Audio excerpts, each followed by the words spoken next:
Hello बच्चा लोग, welcome back to Dhansu series by plus minus academy. मैं हूं आपका होस्ट एंड दोस्त आशीष। तो आज हम देखने वाले हैं 10 कदम, राइट, विच मीन धांसू सवाल नंबर संख्या 10।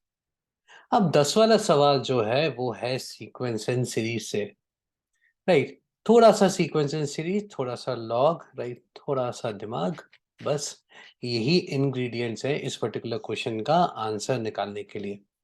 So without wasting any more second, let us dive into the session और देखते हैं हम इस धांसू सवाल नंबर 10 को। अब सवाल हमारी स्क्रीन पे हमारे सामने है।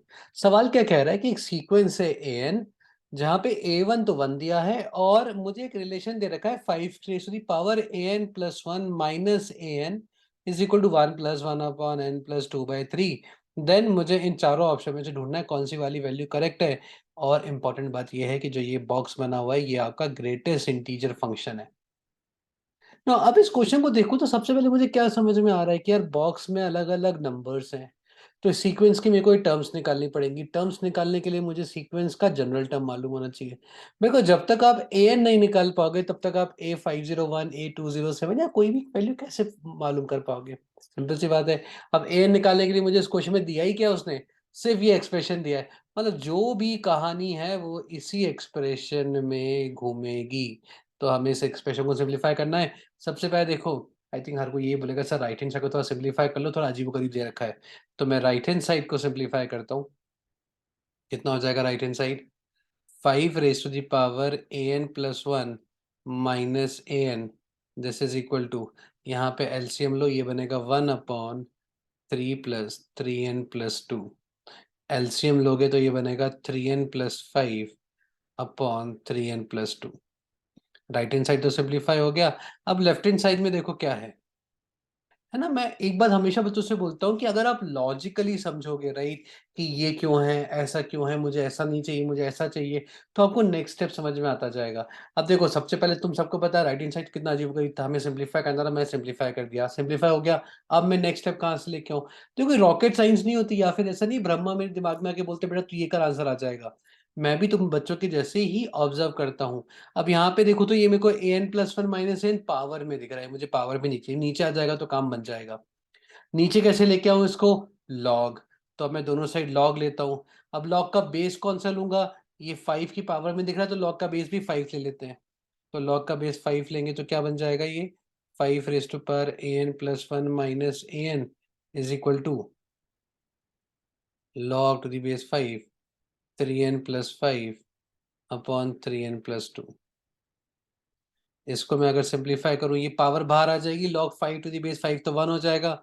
तो लेफ्ट हैंड साइड तो बन जाएगा an+1 minus A N is equal to, right hand side कितना बन जाएगा, log of 3n+5 minus log of, है ना, log of a minus log of b की मैंने प्रॉपर्टी लगा दी है। Log a minus log b को अपन क्या लिख सकते हैं, log of a by b. तो अगर आपके पास log of a by b दिया हुआ है तो आप उसको log of a minus log B लिख सकते हो। अब यहाँ पे बस थोड़ा सा हमें सोचना है। दो टर्म्स का डिफरेंस है, एक an+1 है, एक an है। यहाँ पे भी दो टर्म्स का डिफरेंस हो रहा है। यहाँ मुझे an+1 बनाना चाहिए। तो अगर मैं 3 of n+1 कर दूंगा तो कितना हो जाएगा, 3n+3 +3 ये बाहर 5 है तो ये +2 रहेगा। इस तरह से लिख सकता हूँ इसको। अब देखो, ये है log ऑफ 3n+2, ये है log of 3 times n+1+2, an+1 minus an। तो अगर मैं दोनों को कंपेयर कराऊंगा तो यहाँ से मैं क्या बोल सकता हूँ कि an जो होगा वो कितना होगा, log of 3n+2 to the base 5। ये देखो ये मेरा an आ गया, है ना। थोड़ा सा सीक्वेंस, थोड़ा सा लॉग, थोड़ा सा ऑब्जर्वेशन, an निकल के आ गया। अब मुझे क्या करना है, अब मुझे बॉक्स चेक करने हैं an के। तो सबसे पहले n अगर 501 होगा तो पहले मैं A501 की वैल्यू निकाल देता हूँ यहाँ पे। 501 इंटू 3 कितना हो जाएगा, 1503 प्लस 2 15 5। So log of 15 5 4 5। ना 5 की पावर कौन सी 1505 देगा, 5 की पावर 1 5 होता है, 5 की पावर 2 25 होता है, 3 125 होता है, 4 625 होता है, और 5 3000 में चला जाएगा। इसका मतलब 5 रेज़ टू पावर 4 जो है वो 625 होता है ना। सो ऐसे देखो, मैं 5 रेज़्ड टू पावर 4 कितना बोल रहा हूँ, 625। 5 रेज़्ड टू पावर 5 कितना बोल रहा हूँ, 3125। इसका मतलब 1505 इनके बीच में कहीं आ रहा होगा, मतलब 5 की पावर 4 पॉइंट समथिंग। तो इसकी वैल्यू 4 पॉइंट समथिंग आ रही होगी, 4 पॉइंट समथिंग का बॉक्स निकालोगे तो आपका आंसर 4 आएगा। ये इनकरेक्ट है। 207 डालूँगा तो कितना हो जाएगा, 8207। तो log ऑफ 5, 207 इंटू 3, 207 इंटू 3 कितना हो जाएगा, 621, 623 आ जाएगा,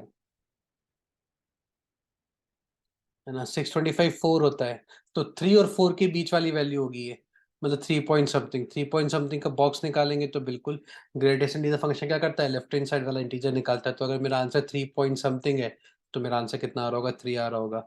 सी भी चेक करते हैं, बिकॉज़ 1 और मोर देन 1 करेक्ट भी हो सकता है ये। सो 8223 निकालेंगे, 223 की वैल्यू कितनी हो जाएगी, 3 इंटू 223 प्लस 2, है ना? ये हो जाएगा 3 3 ज़ा 9, 6 6 69 प्लस 2 कितना हो गया, 671।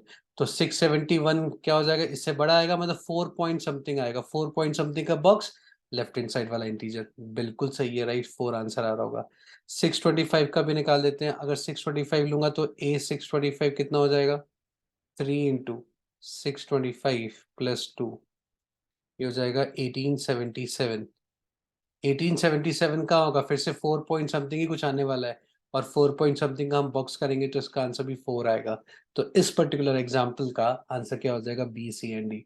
देखो सिंपल सा क्वेश्चन हो, इसी टाइप के सिंपल से क्वेश्चन आपको जेईई के अंदर मिल जाते हैं। बस ध्यान क्या करना है, हमें जो हमारे बेसिक कांसेप्ट्स है, हमें अपने ऊपर विश्वास रखना पड़ेगा कि जो कांसेप्ट्स हमें आते हैं उन्हीं कांसेप्ट से सॉल्व होता है। आप मेरा कोई सा भी धांसू सवाल देख लो, मैंने कोई भी ऐसी आउट ऑफ द बॉक्स जाके कांसेप्ट नहीं लगाया है, ऐसा कांसेप्ट जो तुम बच्चों को नहीं पता हो। लेकिन एग्जाम में हम फँस क्यों जाते हैं? बिकॉज़ हम सिस्टमैटिकली सॉल्व नहीं करते हैं। जैसे यहाँ पे देखो, हर एक स्टेप पे मैं खुद सोचता जा रहा हूँ कि अब मैं नेक्स्ट स्टेप क्या करूँ ताकि मेरा आंसर सिम्प्लीफाई हो जाए? नेक्स्ट स्टेप में क्या करूँ? सो अगर आप लॉजिकली कॉम्प्रिहेंड करोगे अपने स्टेप्स को, trust me, you will have a better probability of finding out the correct answer. On that note, it's time to say bye bye, right? I would be meeting you guys once again in the Dhasu Sawal number 11 and more.